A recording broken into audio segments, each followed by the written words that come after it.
Yes welcome to my channel readers club with Smita. आज हम Napoleon Hill का book practical step to think and grow rich book का 10 chapter का third part पढ़ने जा रहे हैं। छठी इंद्रिय के जरिए ज्ञान और मार्गदर्शन हासिल करना। मुझे गलत ना समझा जाए, इसीलिए मैं यहाँ बहुत जोर देकर कहना चाहता हूँ कि मैं अब भी अपनी कैबिनेट बैठकों को पूरी तरह से काल्पनिक मानता हूँ, परंतु मुझे लगता है कि भले ही मेरी कैबिनेट के सदस्य पूरी तरह काल्पनिक हो और बैठकें सिर्फ मेरी कल्पना में हो रही हो, परंतु उनकी वजह से मेरे सामने रोमांच की सुखद राहें खुल गई। सच्ची महानता की कद्र दोबारा जागी, मेरे रचनात्मक प्रयासों को प्रोत्साहन मिला और ईमानदार विचार की अभिव्यक्ति का मेरा साहस बढ़ा।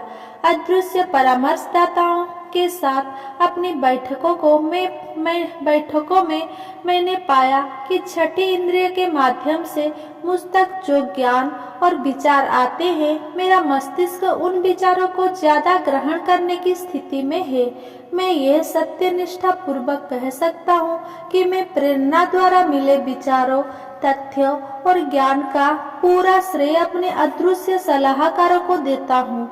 मस्तिष्क में कोशिका विन्यास के बीच कहीं कोई ऐसा अंग है जो उस विचार के कंपनों को प्राप्त करता है, जिन्हें आभास कहा जाता है। अब तक विज्ञान यह पता नहीं लगा पाया है कि छठी इंद्रिय का यह अंग कहाँ है, परंतु यह महत्वपूर्ण नहीं है। वास्तविकता यही है कि इंसान शारीरिक इंद्रियों के अतिरिक्त अन्य स्रोतों से भी सटीक ज्ञान प्राप्त करता है। यह ज्ञान आमतौर पर तब प्राप्त होता है जब मस्तिष्क किसी असाधारण प्रेरणा के अभाव में काम कर रहा हो। भावनाओं को जागृत करने वाली और दिल की धड़कन को सामान्य से तेज करने वाली कई आपातकालीन स्थिति छठी इंद्रियों को हरकत में ला सकती है और आमतौर पर लाती भी है। जो व्यक्ति कार चलाते समय किसी दुर्घटना से बाल बचा गया हो, वो यह बात जानता है कि इन अवसरों पर छठी इंद्रियों अक्सर बचाव करती है और क्षण भर में दुर्घटना को टालने में मदद करती है। दर्जनों बार मैंने आपातकालीन स्थितियों का सामना किया, उनमें से कुछ तो इतनी गंभीर भी थी कि मेरी जान भी जोखिम में थी।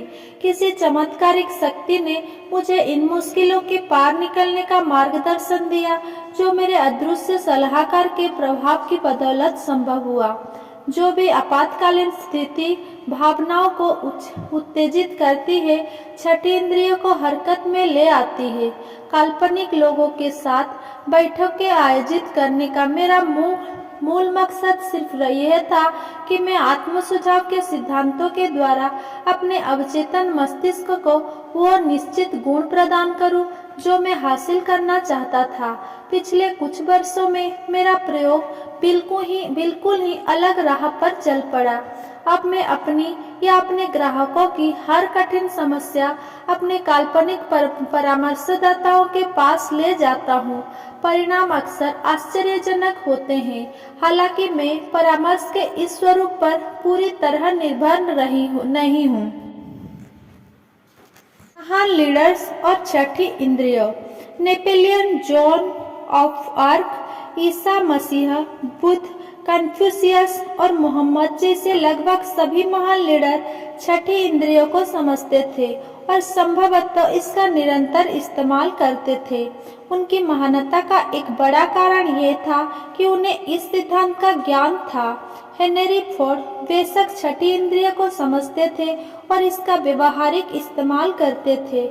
उनके विशाल कारोबार और वित्तीय संचालन की वजह से यह जरूरी हो गया था कि वे इस सिद्धांत को समझें और इसका इस्तेमाल करें। थॉमस एडिसन ने छठी इंद्रिय को आविष्कार के संदर्भ में समझा और इसका इस्तेमाल किया, खासतौर पर बुनियादी पेटेंट वाले आविष्कार, जहां मार्गदर्शन के लिए कई पूर्व मानव अनुभव या संचित ज्ञान नहीं था, जैसे तब जब वे बोलने वाली मशीन और मूविंग पिक्चर मशीन पर काम कर रहे थे। छठी इंद्रिया कोई ऐसी चीज नहीं है जिसे व्यक्ति इच्छानुसार उठा और रख सके। इस महान शक्ति के इस्तेमाल की योग्यता इस पुस्तक में बताएं दूसरे सिद्धांतों के अमल में धीरे धीरे आती है। 40 के उम्र से पहले कभी कभार ही इंसान के छठी इंद्रियों का कार्यकारी ज्ञान मिलता है।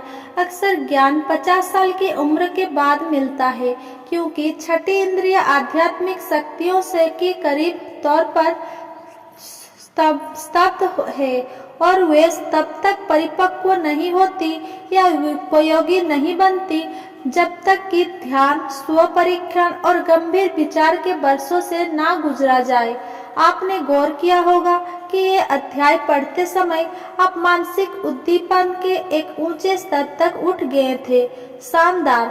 आज से 1 महीने बाद दोबारा इसे पढ़ें और देखें कि आपका मन उद्दीपन के ज्यादा ऊंचे स्तर पर पहुंच जाएगा।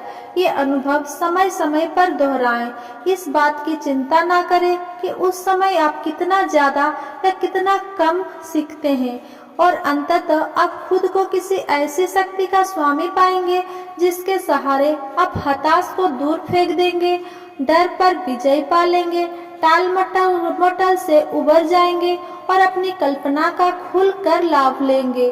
फिर आपको उस अनजान किसी चीज का स्पर्श महसूस होगा जो हर महान विचारक, नेता, चित्रकार, संगीतकार, लेखक और राजनेता का प्रेरक भाव होता है। फिर आप अपनी इच्छाओं को उनके भौतिक या आर्थिक समतुल्य में उतनी ही आसानी से बदल सकेंगे जितनी आसानी से आप विरोध का पहला चिन्ह दिखते ही लेट सकते हैं और मैदान छोड़ सकते हैं। अगर मेरा ये वीडियो आपको पसंद आया हो तो मेरा वीडियो को लाइक, कमेंट, शेयर करें एंड मेरा चैनल को सब्सक्राइब करें। धन्यवाद।